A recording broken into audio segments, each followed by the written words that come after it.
ঈদে ট্রেনে করে ঘরমুখো মানুষের চাপ থাকলেও নেই ভোগান্তি।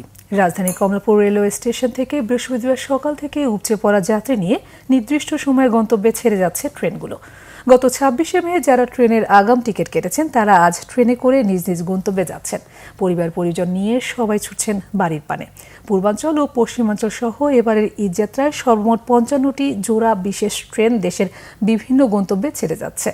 দেওয়ানগঞ্জের উদ্দেশ্যে সকালে ৭:৩০টায় কমলাপুর রেল স্টেশন থেকে ছেড়ে যায় তিস্তা এক্সপ্রেস। ৮:৩০টায় লালমনিরহাটের উদ্দেশ্যে ছেড়ে যায় লালমনিরহাট এক্সপ্রেস।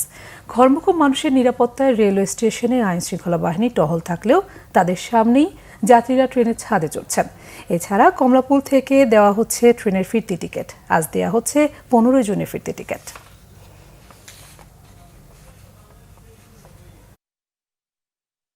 না, কোনো ভ্রমণে দেখতেছি না। সামনে কি হবে, আমি তো খুব আরামে উঠলাম।